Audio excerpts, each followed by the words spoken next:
I'm Michele Gelman, and today I want to show you how to make a cleansing broth. Start with fresh organic ingredients. I always like to say pay the grocer, not the doctor. And if they're organic, the truth is I don't actually even wash them unless I can see dirt on them visibly. So I'm going to start with the squash and show you just how easy this is. I'm not a big chopper because I think we only want the nutrients from these. We're not going to actually eat these vegetables, so they don't have to be chopped up fine, and we want to make this really easy. So this is a butternut squash. You can use a half of any winter squash, so I'm going to cut this in half so that we can get the nutrients out of it, and that's it. And I'm going to do that for everything here. I'm going to use a few of these little carrots. I cut off the greens and I save these because I like to make smoothies out of them. Just chuck them in. These are parsnips and they're root vegetables, and they too make the broth really sweet and taste good. So we'll just pop those in there. I see there's another one. I'm going to add it too. And then also a root vegetable. This is a turnip. I'm going to just cut the little knobby end off of it, and I'm going to cut it in half just so we can get more of the goodness out of it. Let's see if there's any more root vegetables. Yes, we have a rutabaga. This guy I did wash a little because he was kind of dirty, and I just cut the bits off of him. And then slice it down the middle, pop it in. Okay, so we could also use this squash if we want to, but I think we have enough. If you use this squash, you just cut it in half and clean out the seeds. Normally the broth calls for 1 large onion, but I'm making a slightly bigger sized broth, and my onions are kind of small, so I'm going to use 2 of them, and I'm going to just cut them in half. I'll do the other one.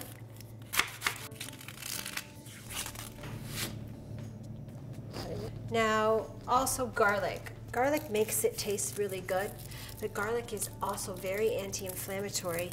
It's very cleansing, and it's got a lot of healing properties. You may have heard of people sticking garlic up their noses or in their ears when they're sick. The reason they do that is because it's very antibacterial and antiviral. I'm going to put about 8 cloves there. You can throw them in just like that if you want, because again, we're going to strain out the vegetables, but what I like to do first is just smash them a little bit so the flavor can really come out. So I just do that with the side of a knife. And at this point, you could just peel them if you wanted to. They're really easy to peel. You can add anything next. There's no order to this. I really like to add leeks. Just chop it roughly. Ooh, this is a tough one.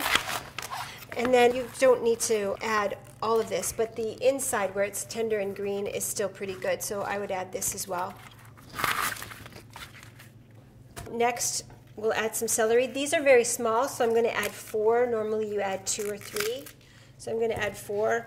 They're a little bit dirty, so I'm going to cut those ends off, but you don't have to. If you've washed yours, just chuck the whole thing in. This is a daikon radish. This is one of my favorite foods. It's actually a fabulous snack. If you just cut it into wedges, you can eat it anytime as a snack. And they're also very, very cleansing for your liver. So I'm just going to cut that end off, and I'm going to put about a 5-inch chunk of it in. Maybe I'll cut it in half too, just to help extract the nutrients from it, and throw it in. Okay, cabbage.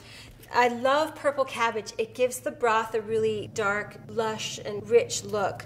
The recipe calls for 1/4 of a cabbage. I'm making a slightly bigger batch here, and I never measure, so I'm going to add about 1/4 of this one. And just throw that in there, and then I'm also going to add a bit of this green cabbage. Cabbage, like kale and broccoli, is a cruciferous vegetable, and they're the most cleansing vegetables. They're highly nutritious and really inexpensive and easy to get organic, so use them a lot. Now for the greens. This is Swiss chard, and I'm just going to chop it roughly so it'll fit in the pot. You don't even have to chop it if it fits. Stuff it down in there so it'll all fit, and I'm also going to add some of this lovely purple kale. I'm not going to do anything to it because this is clean, and I'm just putting it straight in here. Kale is one of the most nutrient-dense foods in the world, and it's been around since the time of the dinosaurs, so People are really rediscovering it now, and it's a good thing because it's a fabulous food to get into your diet. Okay, now we're going to add some of the more special things. I'd like to show you ginger. Very, very anti-inflammatory. And I like to add just a small piece of ginger, maybe about that big. I don't even take the skin off, but if you want to, the way to do it is just to scrape it off. I tend to not do that because I like to make it easy on myself. So about a thumb-sized piece of ginger. You can start off with less and see how much you like, because some people don't like their soup to taste too spicy, so throw that in. This is turmeric root, and I also here have some turmeric powder. You can use either or both. I like using the fresh turmeric. I'm going to cut it so you can see what it's like inside. It's this fabulous bright orange color. If you buy turmeric in capsule form, it's called curcumin. It's cancer fighting, and it's becoming very, very popular now as a supplement. So you can eat it and you can take it as supplements, and you really can't have too much of it. Be very careful though, because it stains terribly. It was used as a dye also in India. So I'm going to put 1 turmeric root in and just drop that in there with the ginger. And I'm also going to add just a little bit of turmeric powder just to show you, but you don't have to do both. Turmeric can be a little bit bitter, so start off slow and see how you like it. I also like to add cumin, mostly for the flavor, but it is also a really health-giving spice. We love cumin, and I put it in a lot of my dishes. And I like the way it makes the turmeric taste. It takes the bitter edge off the turmeric. These are shiitake mushrooms. There's a little more than a cup here. I'm doing a little more than the recipe that you'll see on my website. They're just dried shiitake mushrooms that you can get at the grocery store. And then 2 more things I really want you to know about, and these are sea vegetables. This one is called kombu, and this one is arame.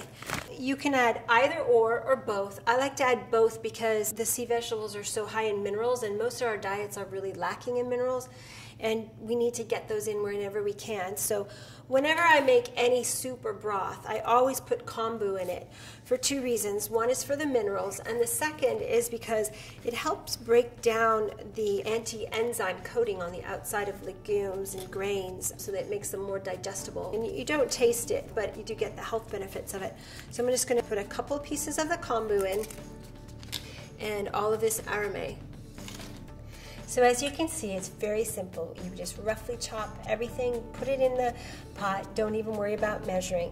I cover it up with water. This pot will probably take about 4 quarts, so I'll put 2 of these in there.